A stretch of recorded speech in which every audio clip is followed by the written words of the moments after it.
Chapter 11, Testing Against Reality. The Illusion of Completion.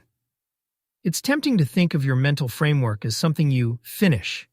You've chosen your anchor points, organized your beliefs, learned to connect ideas, filtered wants from needs, and spotted your biases. So now you're done, right? Not quite. A framework that isn't tested against reality will slowly drift into irrelevance. It may look coherent on paper, but if it fails under real conditions, its apparent strength is an illusion. Reality as the ultimate judge. From CloudMind's Make Mistakes, cheap, not rare reflection. When the cost of mistakes is low, we can move fast and adapt. When the cost is high, we're paralyzed with fear. Testing your framework isn't about proving you're right. It's about finding the weak points while the cost of correction is still low. Why testing matters. 1. Prevents rigidity. Without testing, you risk clinging to ideas that no longer fit the world as it is. 2. Builds confidence. A principle that survives repeated testing becomes more than a belief. It becomes a trusted tool. 3. Reveals blind spots. Reality doesn't care about your preferences. It will expose what your framework missed or misunderstood. 4. Encourages adaptability. Testing builds the habit of revision without fear, so change feels like growth, not loss. How to stress test your framework. 1. Simulation. Play out scenarios mentally or in writing. Ask, if I apply this principle in X situation, what's the likely outcome? What if the opposite happens?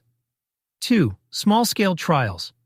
Apply a new idea in a low-stakes context before committing fully. Example, test a boundary-setting principle in a minor disagreement before using it in a critical relationship moment. 3. Reality feedback loops. After making a decision, revisit it. Did this work as expected? If not, why? 4. Contradiction search. Actively look for situations where your principles conflict and work through how you'd resolve them. The role of evidence. A coherent framework is not built on stubbornness. It's built on alignment with reality.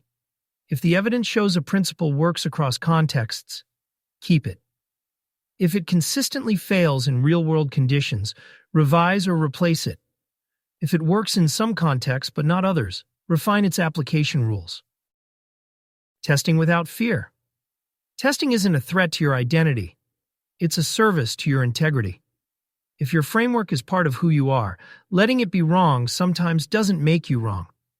It makes you honest. From Guideposts for Living Wisely, avoid extremely intense ideology. This keeps you open to evidence even when it challenges cherished ideas. Have the courage to follow your heart and intuition. Sometimes testing reveals that data isn't the only valid input. Intuition can be tested too. When the test hurts. Reality tests can sting. You realize you've been wrong for years. You see harm caused by a principle you thought was virtuous. You notice that a belief served your ego more than your values. This pain is a sign that the framework is evolving. If you let the discomfort do its work, it will lead to a more grounded, resilient system. From theory to field-tested wisdom, your framework becomes truly yours not when it's written down, but when it's lived, tested, and adapted over time.